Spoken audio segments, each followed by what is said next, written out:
Hello, my friend. Welcome to Whisper Before Sleep Stories. I'm David, your storyteller, sharing timeless tales from ancient legends and medieval myths to modern-day stories full of feeling. Here, you'll be wrapped in a soothing voice, relaxing sounds, and a calming space that helps you release tension, quiet your mind, and fall into a deep, restful sleep. I hope each story brings you a sense of peace, connection, and a touch of magic for your soul before you close the day. You're here now, shoes off, lights low, maybe a blanket nearby, but in your mind, you're already somewhere else. There's a damp wind curling through narrow lanes. Your boots feel heavier with each step as you leave behind the last lonely cottage of a northern Welsh village, the kind of place not even Google Maps tries to pronounce. The road ended a mile ago. From here on, it's just you and the hills. You're here now, shoes off, lights low, maybe a blanket nearby, but in your mind, you're already somewhere else. There's a damp wind curling through narrow lanes. Your boots feel heavier with each step as you leave behind the last lonely cottage of a northern Welsh village, the kind of place not even Google Maps tries to pronounce. The road ended a mile ago. From here on, it's just you and the hills. And then, a sound, soft at first, like a bell. You stop. Listen, there it is again. Not the jingle of a modern shepherd's collar tag, but the hollow chime of something older, a deeper ring like iron catching the wind. And just ahead, through the low-lying cloud, there's a figure. He's leaning on a a staff, tall and worn, like it grew out of the land itself. A cloak, or maybe just layers of old wool, wraps around him, and his hat sags from the drizzle. His beard is the color of the frost that coats fences in the mornings out here.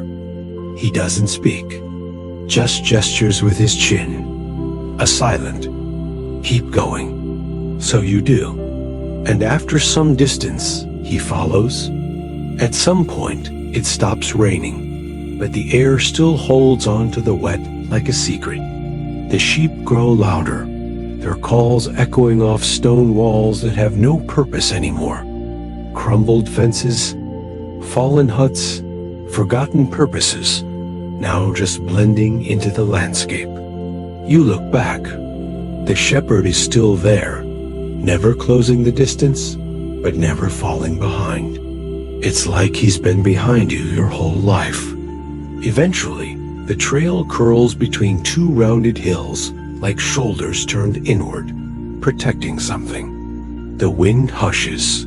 He steps beside you now, closer than he's ever been. Without looking at you, he nods toward a round, mossy stone, a natural seat nestled into the slope. You sit.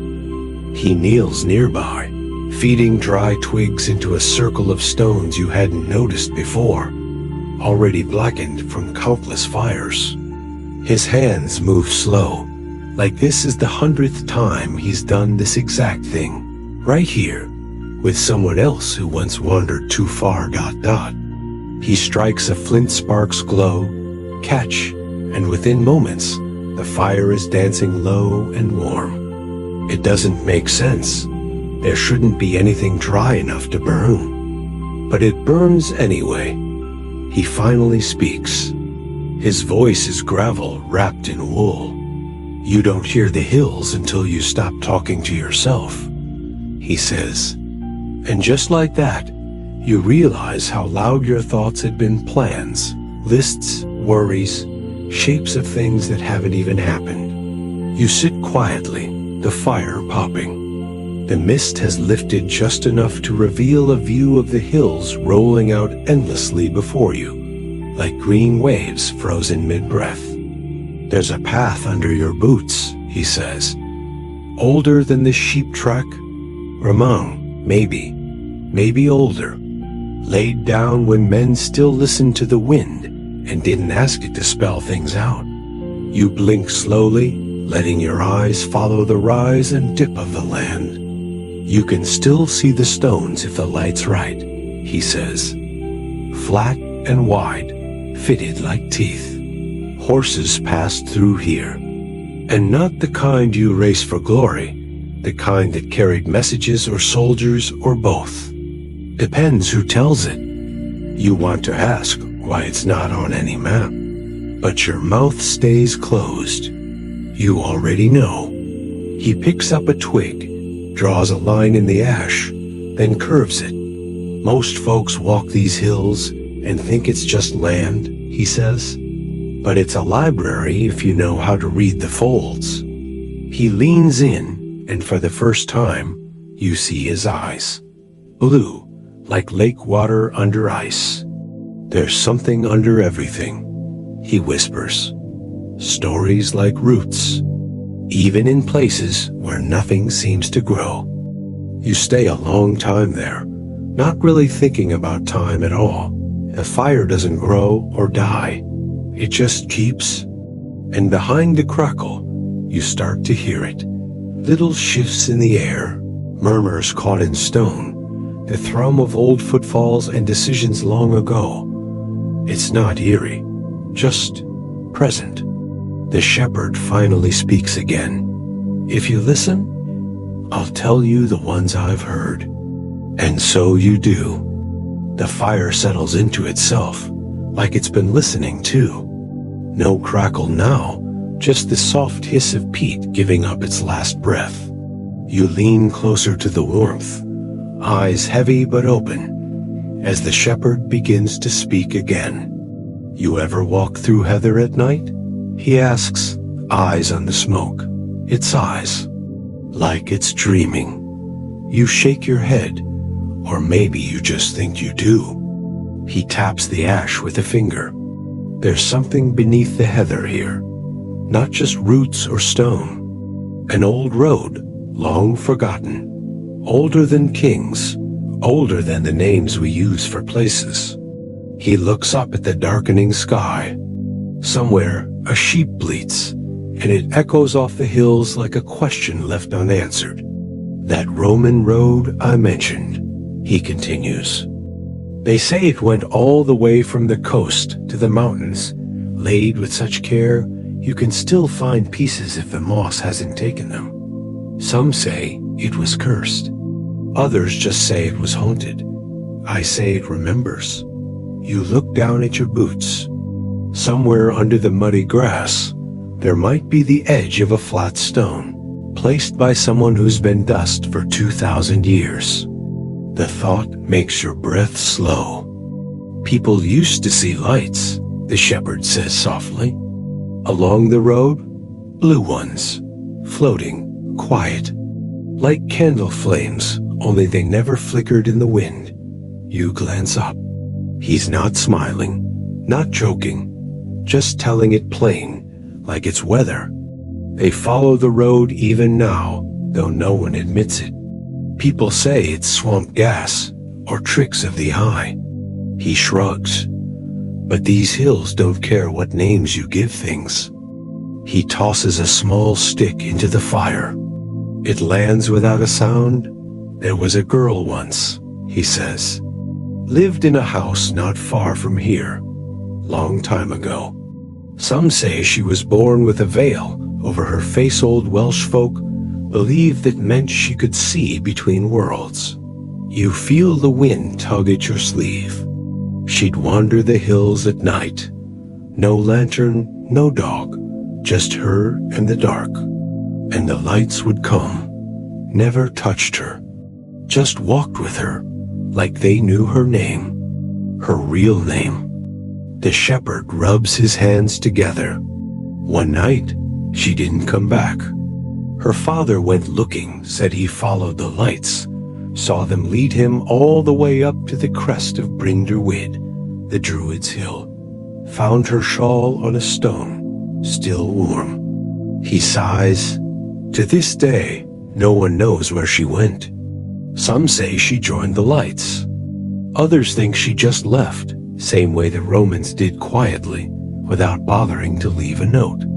A silence grows between you, soft and wide. You stare into the fire, and the flames blur. In your periphery, the hills shift gently in the low light, like they're breathing. You blink slowly. Some archaeologists came up here last year, the shepherd murmurs, digging where they shouldn't. Thought they found something, wrote up papers, argued in dusty rooms. But they never agreed what it was. He stirs the coals with the end of his staff. One man swore it was a burial site, but the stones were too clean. Another said it was a Roman altar, but why build one in the middle of nowhere? He looks at you. They couldn't decide. Still can't. You feel at the lull of mystery. That soft gray space where truth might be hiding, not because it's clever, but because it doesn't mind being left alone. Sometimes, he says, the hills aren't hiding anything. They're just waiting. You nod. Maybe. Or maybe your head just tips because the warmth is sinking into your bones. Did I ever tell you about the sheep that vanished? He asks suddenly, like it's a change of subject. You blink. One foggy morning, whole flock. 32 heads. Gone. No signs. No blood. No broken fences. He leans forward. No hoofprints. You pause. No hoofprints? He nods. Not even the shepherds. You frown, but he continues, calm and unbothered. They searched for days. Traced the valley, asked around. Nothing. And then, one old Awe turned up. Just appeared by the gate one morning, like she'd been there the whole time. He gives a half smile, a slow one, tired. But her wool was soaked with salt water, crusted like she'd been in the sea. You sit with that a while. The hills here are nowhere near the ocean. She was never quite right after that, he adds. Wouldn't mix with the others. Wouldn't eat unless it rained. You exhale through your nose.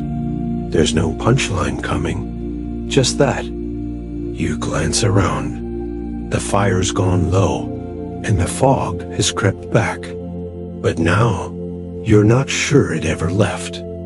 There's something gentle about a place that's been forgotten, the shepherd says, standing slowly, brushing off his knees. It gets quiet enough for the truth to speak. You feel a question rising, but it's not one that needs an answer. Just one that wants to stretch its legs and walk beside you for a while. The shepherd walks ahead this time, and you follow. The trail no longer feels aimless. There's a hush in the air, a reverence, like the land is watching kindly, but wants you to tread lightly. You keep your hands tucked into your sleeves. The cold doesn't bite, it hums. Ahead, the hills dip and rise again, and something tells you the journey is about to turn. The slope eases as you follow the shepherd down into a quiet hollow, one so shallow you'd miss it from above unless you were looking for it. But once you're in it, the world shifts, winds hush, the sky narrows, and the hills lean in like they're eavesdropping. The ground underfoot changes. Grass gives way to bracken and hard-packed earth, worn smooth in places, like it's been touched by centuries of weather and waiting. This, the shepherd says, his voice even lower now, is where the village was. You look around. At first, there's nothing but tufts of grass and lichen-smeared stones. But then your eyes adjust, and you begin to see the outlines low stone walls curled into forgotten rooms, half-sunken hearths now filled with moss. It's not ruins, exactly. It's more like footprints, like someone once pressed their life here and then lifted it up, leaving only a faint imprint behind. No name, the shepherd says, nodding as if reading your thoughts. Or if it had one, it didn't bother telling anyone. He walks slowly through the remains, his staff tapping stones like he's greeting old friends. You follow, feeling like a trespasser in someone else's dream. They say the people here never needed roads, he says. Never lit lamps. Just knew the land well enough to walk it in the dark. You pause beside what might have been a doorway. A flat stone lies where a threshold would have been, worn smooth in the center, like many feet once passed here. No records, the shepherd says. No church, no taxes, no graves. It was like the place wasn't part of the kingdom, just a breath between bigger things. He stops beside a wide, low stone circle, its center sunken like a shallow bowl. Used to be a gathering spot, he says, for stories, for warnings. You raise an eyebrow. He chuckles once, soft and dry. They didn't believe in scaring children with monsters. They believed in teaching them to listen. You kneel near the edge of the circle, running your fingers along the moss. It's cool and springy, like the earth itself is offering a pillow. That's how they lost him, the shepherd says suddenly.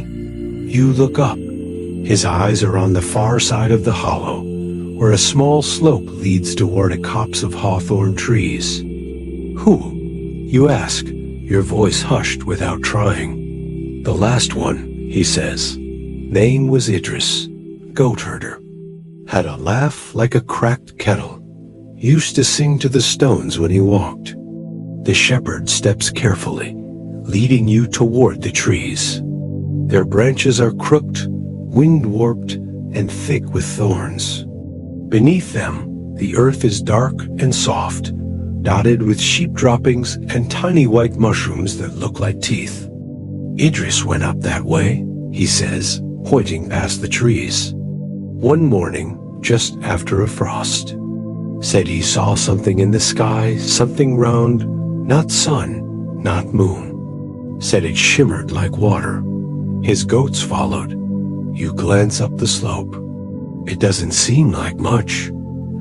A gentle rise leading to a higher ridge. Nothing strange, nothing ominous. He never came back, the shepherd says. No goats either. No sound, no sign, just gone. You take a step forward, then another. And here's the odd part, he continues. No one looked for him. You pause.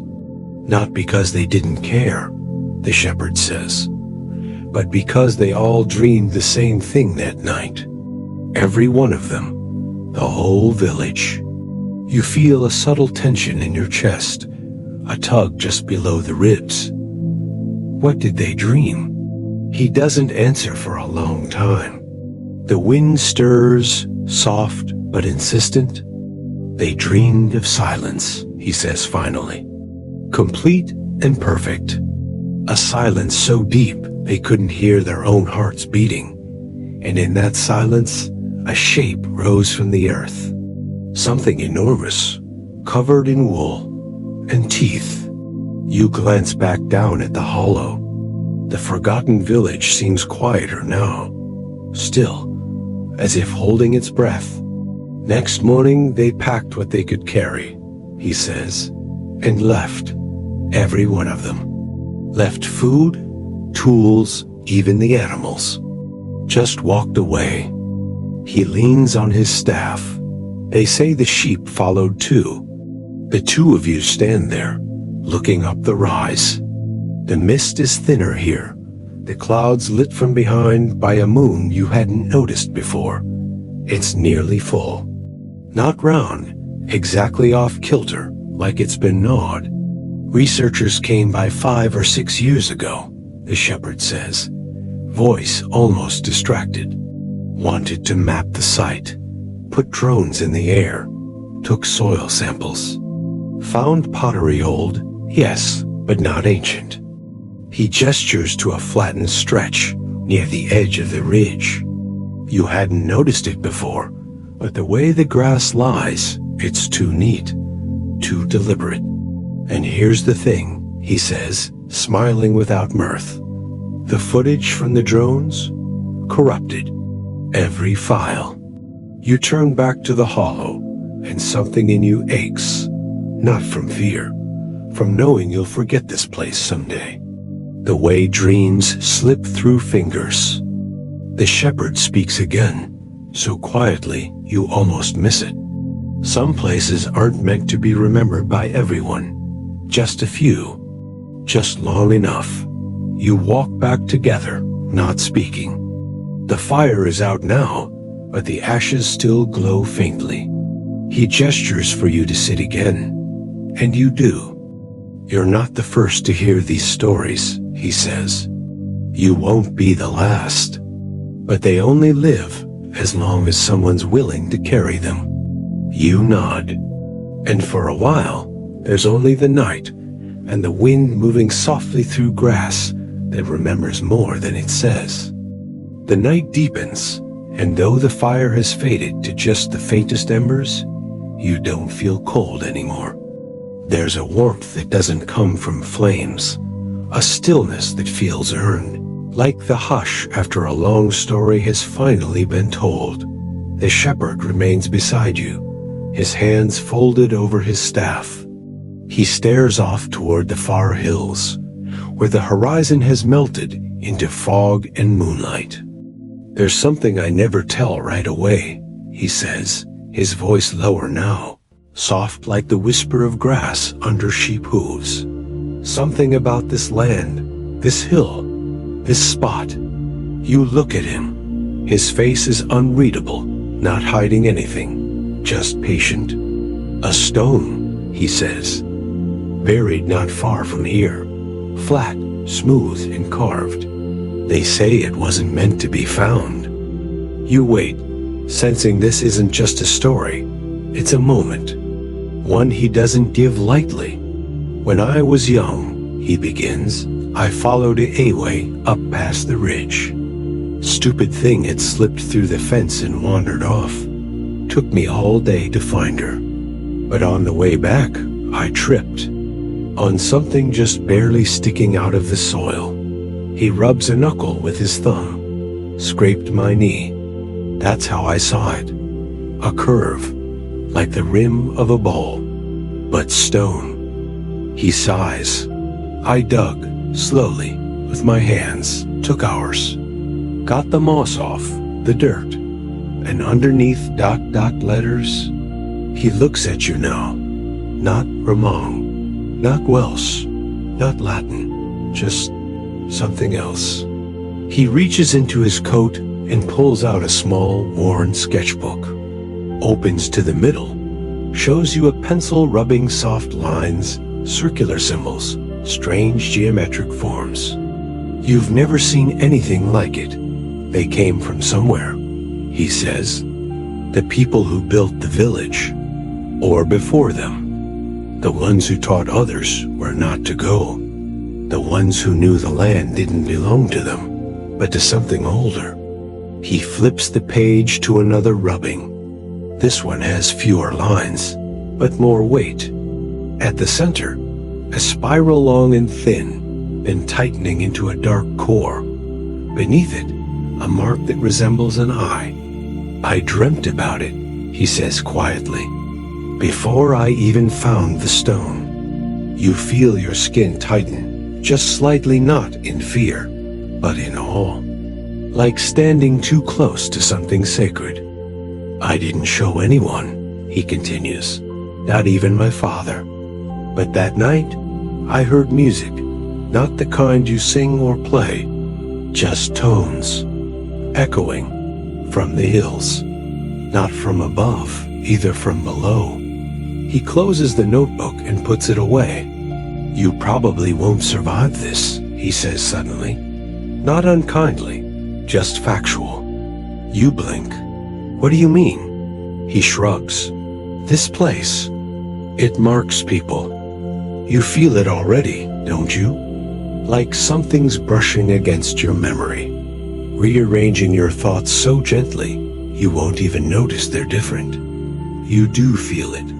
A drift in the air, a slight misplacement of time. You're not sure if you've been here an hour or a day.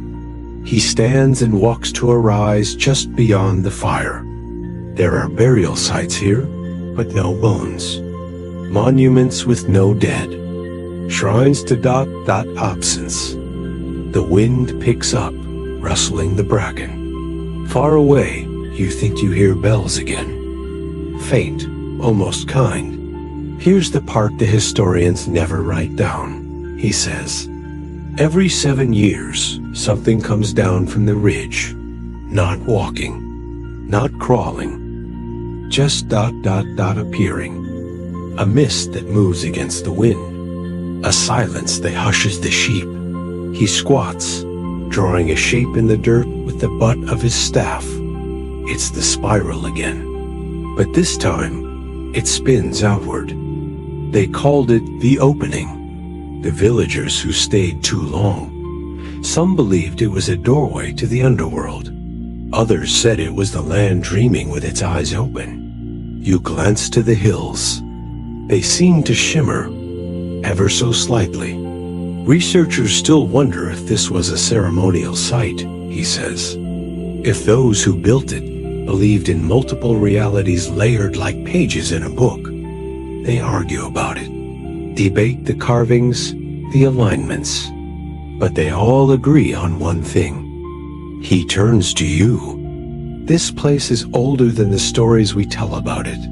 He returns to the fire, sits down beside you again. I've never left the hills, he says, almost to himself. Been here all my life. I shepherd sheep, yes, but really, I shepherd memory. Keep it from getting too close. Keep it from vanishing. The silence between you grows longer this time, not heavy, just full. You think about the blue lights, the girl who never came back, the village with no name, the sheep that smelled of salt water, and the stone, carved with something that doesn't belong in any alphabet. You think about your own life, how loud it is, how distracted, all the things you were supposed to be worried about right now, and yet here, none of them matter. The shepherd closes his eyes. If you listen, the hills will speak to you, not in words, but in the way the air tastes, in the shape of the clouds, in how the silence holds you. You sit there, letting the last of the night stretch long around you. Not sleepy, exactly, just stilled, like a snow globe right after it's been set down. There's one more place I want to show you, the shepherd says softly. A place where no one has ever shouted. A place where every footstep sounds like a promise. He stands, you follow, and the hills rise up gently to meet you. You walk without asking where. The shepherd doesn't explain. He simply moves forward, and you match his pace, trusting the curve of the land, the rhythm of your breath, the quiet crunch of grass beneath your steps. Up here, everything feels a little further from the world you knew. No fence lines, no footpaths, no sheep this time. Just the raw shape of the hills, smooth as the backs of sleeping animals. The air is cleaner too, colder, almost electric, like it's been untouched for centuries. You walk without asking where. The shepherd doesn't explain. He simply moves forward, and you match his pace, trusting the curve of the land, the rhythm of your breath, the quiet crunch of grass beneath your steps. Up here, everything feels a little further from the world you knew. No fence lines, no footpaths, no sheep this time. Just the raw shape of the hills, smooth as the backs of sleeping animals. The air is cleaner too, colder, almost electric, like it's been untouched for centuries. Eventually, the shepherd slows. Before you stretches a flat, wide shelf of stone, jutting out from the hillside like a ledge. It overlooks a narrow valley coiled with mist, and beyond that, dark ridges climb like waves held in place by time. He doesn't speak for a while, just breathes, staff planted in the ground, face tilted slightly into the wind. "This is where the wind begins," he says at last. "They say it's the first breath of the land each morning. It rises here and carries everything you've lost down into the lowlands." You step to the edge. The drop is not sharp, just steep enough to make you pause. You look down, and it's as if the valley is breathing too. The fog pulses, folding and unfolding like lungs. "There's a stone down there," he says, pointing with his chin, "covered in spiral carvings. Not just one, dozens, layered and layered, like someone was trying to record the same message over and over, but could never quite say it right. You try to see it, but the mist hides the floor of the valley. Some believe it's a grave," the shepherd adds, "but I think it's a doorway, just one that opens in ways we weren't built to see." He lowers himself onto a rock and pulls something from inside his coat again, this time not the notebook, but a small palm-sized stone. Flat, polished, it fits perfectly in his hand, like it was made to be held. He passes it to you without a word. You turn it over. One side is warm from his touch. The other is cold, like it hasn't belonged to this world in a very long time. A single symbol is carved into its surface, a line that curves into a spiral, then breaks off sharply as if interrupted mid-thought. "It's not mine," he says. "I've just been keeping it safe, but I think it's ready to be carried again." You don't ask what that means. You just close your hand around the stone and feel something settle in your chest. Like gravity has changed, just slightly. Below, the fog lifts for a moment, and you see it. A massive standing stone at the valley's center, half sunk in moss. Covered in spirals, yes, but also other shapes, stars, eyes, bones, something like wings. And beside it, barely visible, the faint outline of a path. "Some say the spiral is a map," the shepherd whispers, "but not of places, of time." The fog curls again, swallowing the view. "I walked that path once," he says. "Didn't reach the end. Maybe you will, or maybe you already have." You both sit in silence again. The wind moves over you, not cold, but not quite warm either. Just enough to remind you you're alive. You feel the weight of the stone in your hand, not heavy, just anchored, like it's tethered to something deep and waiting. Finally, the shepherd rises. "This is where I leave you," he says. "But you'll find your way." You look up at him. For the first time, he seems lighter. Not older, just farther away, like a star you thought was close, but is really centuries distant. "You won't remember my face," he says. "Most don't, but you'll remember the feeling.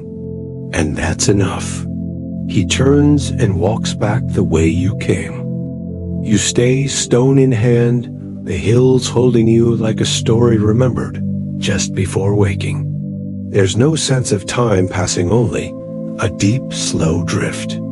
And as you sit there, watching the mist move, you realize it's not about finding the secret of the hills. It's about carrying it. And now you do. The wind slows. Your limbs feel heavy. Your thoughts have softened, like stones left in a riverbed long enough to lose their sharp edges. That valley, the spiral, the fire, they're still with you. Not as images, but as quiet truths curled up somewhere inside you, like a small animal resting.